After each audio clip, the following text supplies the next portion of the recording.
Hey folks, so today's video is a little bit different.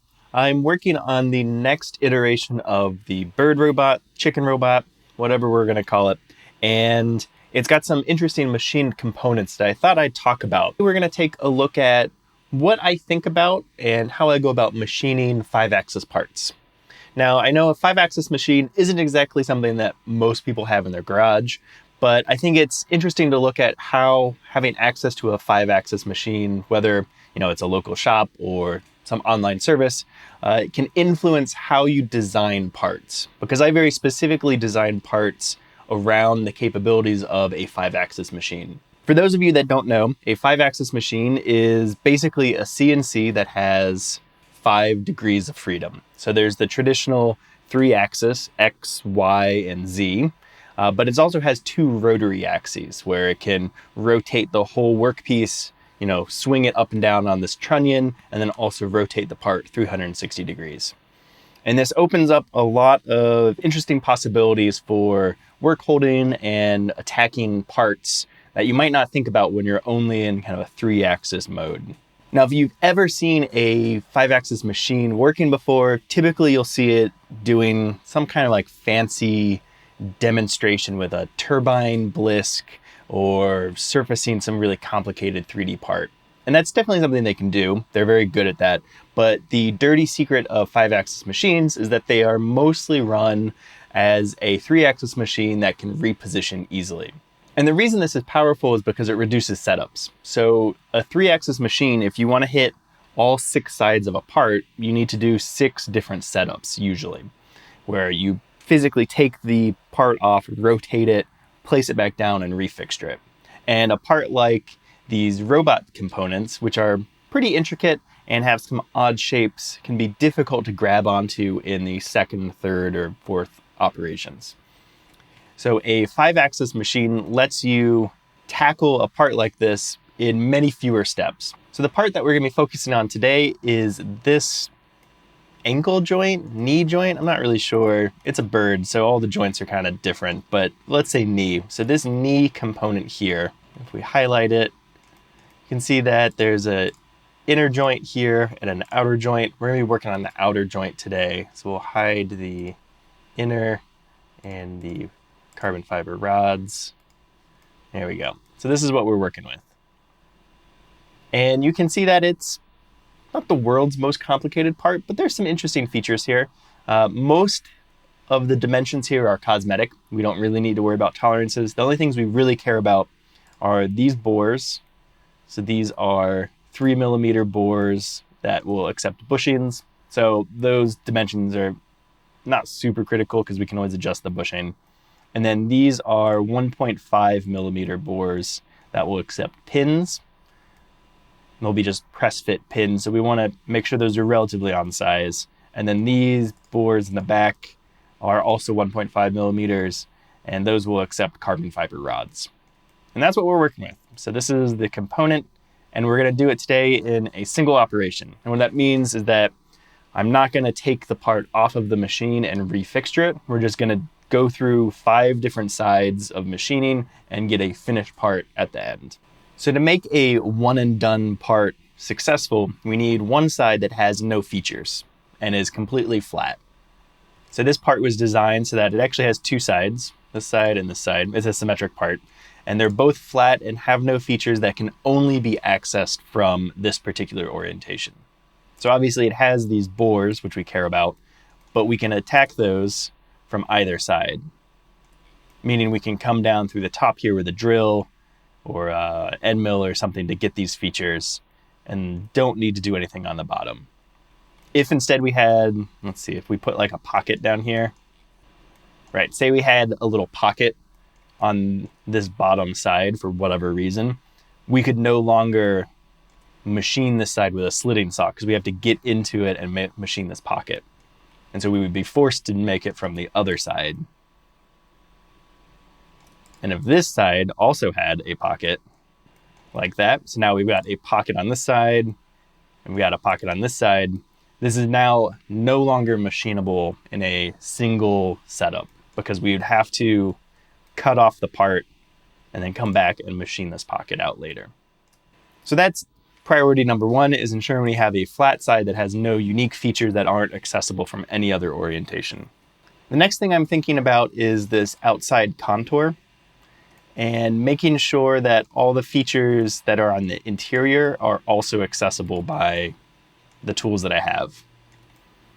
So the general game plan here is we're going to come down with an end mill and walk around this outside profile and then rotate the part to hit these flats. Okay, that's enough yapping. Let's hop into the toolpaths and I'll show you all the different steps that go into making this particular part. Before I get too far into this, I do want to put out a disclaimer in that, it's kind of a known universal truth that if you put 5 machinists in one room and ask them how they do a part, you'll get 10 different opinions. There's just many, many ways to approach a part depending on the machines you have, their capabilities, what tools are currently set up, what fixturing options you have available. There's many things that can influence how you tackle a part. So this is not necessarily the best or fastest or easiest way to do it. This is just the way that I tend to do it given my machine and my setup. Okay, so here is the setup. You can see that I've got my fixturing modeled out. So we're just holding it in a vise, nothing fancy here.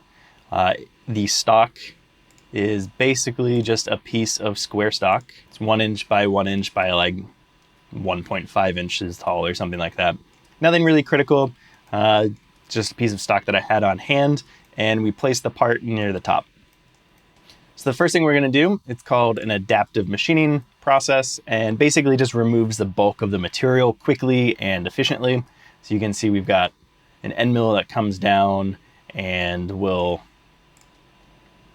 rough out most of the material and leave us with close to the finished product that we can work with.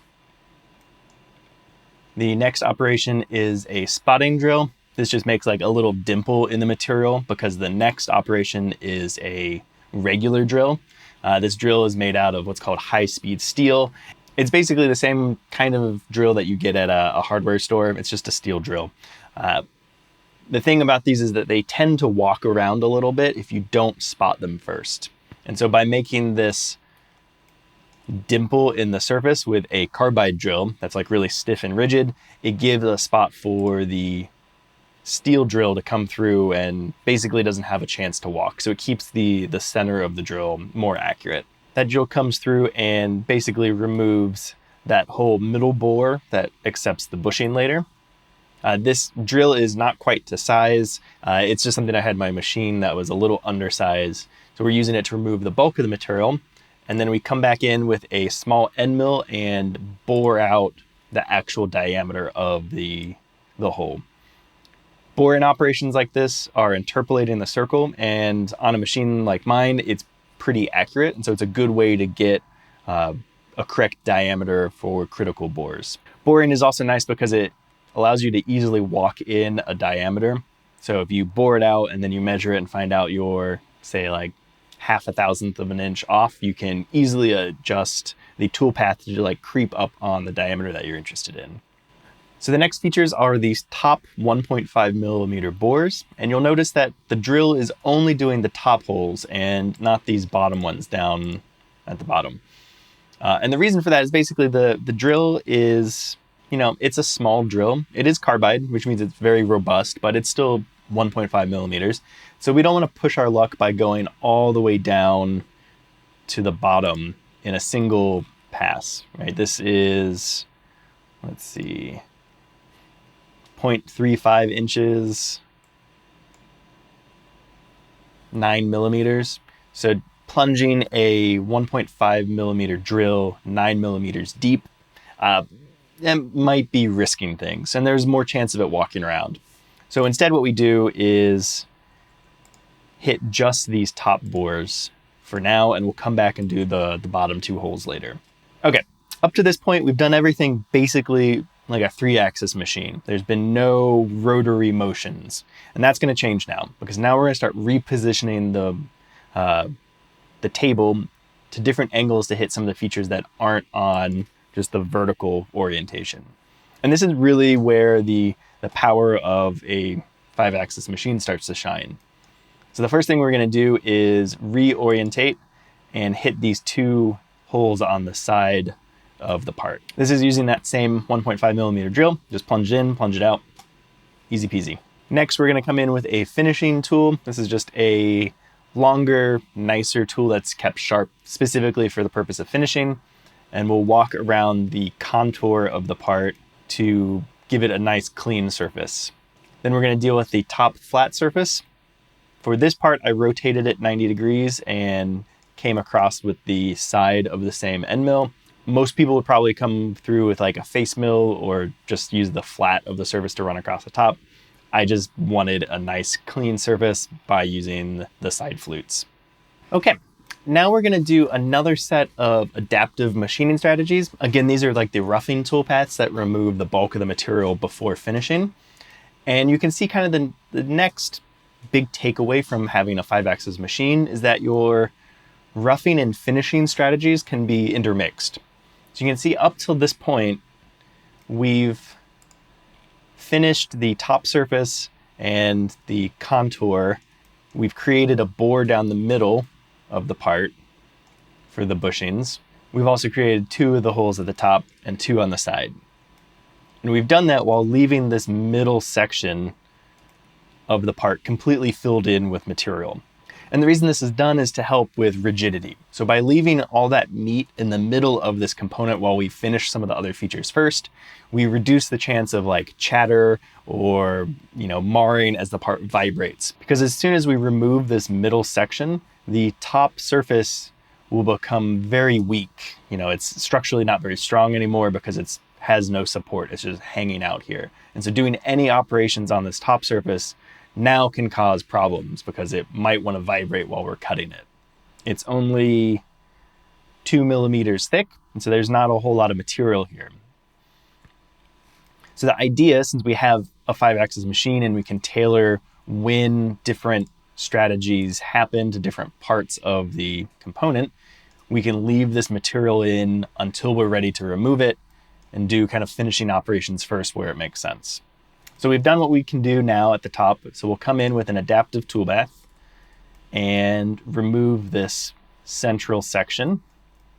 Then we'll rotate the machine and do another roughing tool path to get rid of this section on this side and ditto over here on this side. So now you can see it's starting to resemble the final component. We've got it basically roughed out, and now it's just a bunch of finishing paths and a few more holes.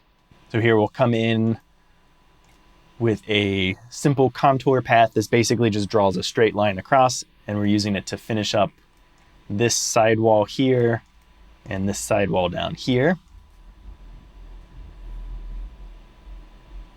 Another toolpath that's very similar, and instead of hitting the sidewalls, it's hitting this flat surface.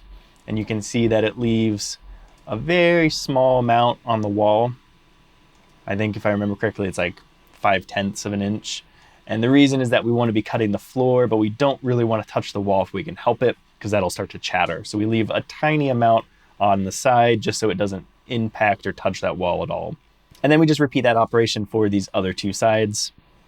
We come back to the vertical orientation, and now we bore out this bottom section.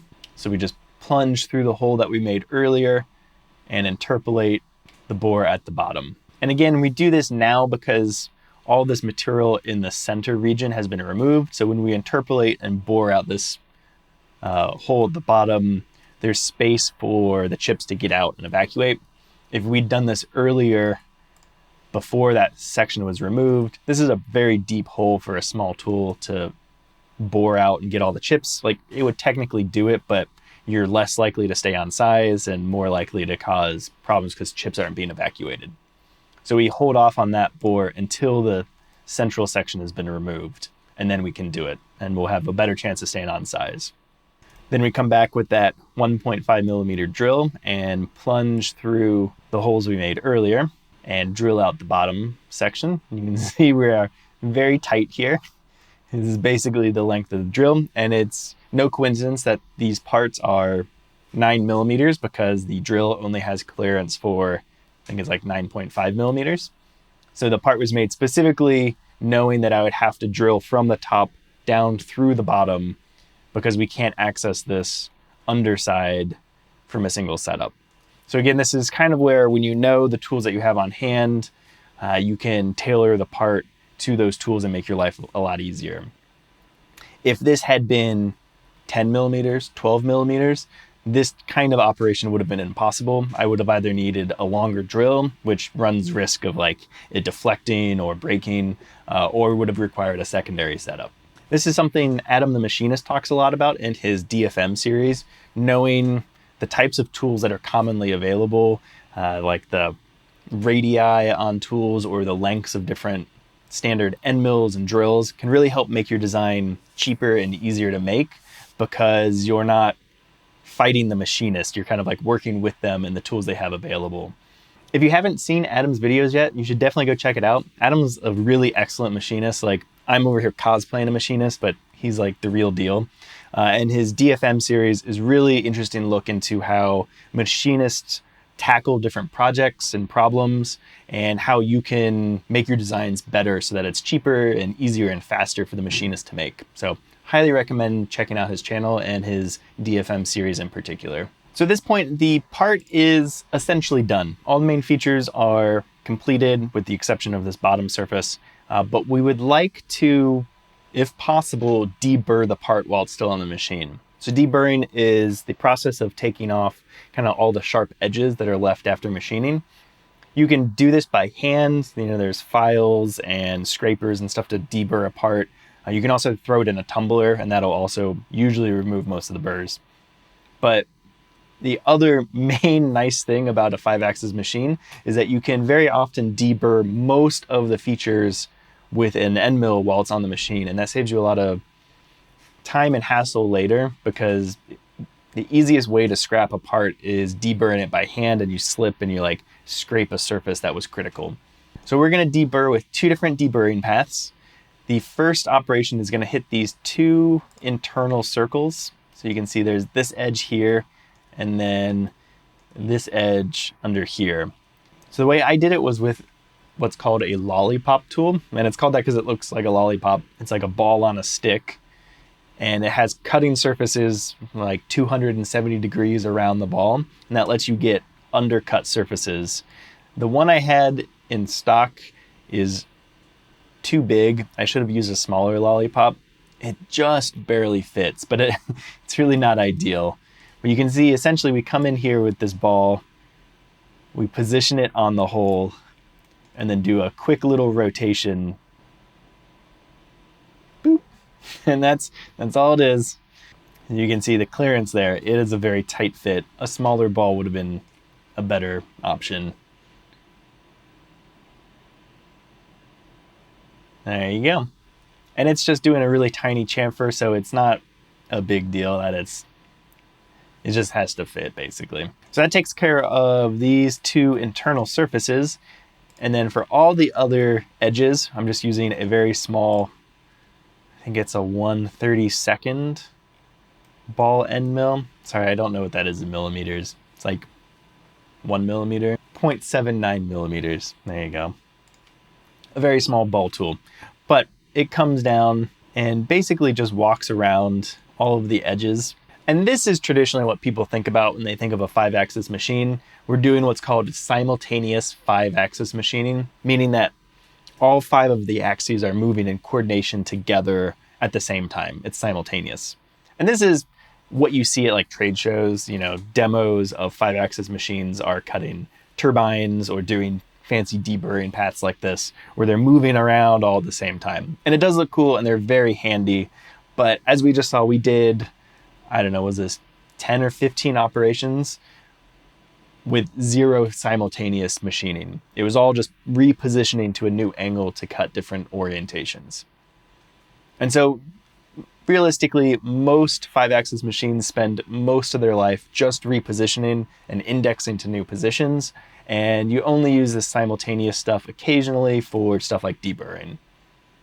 Okay, so at this point we have essentially a deburred component that is ready to be diced off. So the final 2 tool paths come in with a slitting saw. This is a flat carbide saw. I think mine is like 50 thou thick, so 1.5 millimeters, something like that, 1 millimeter.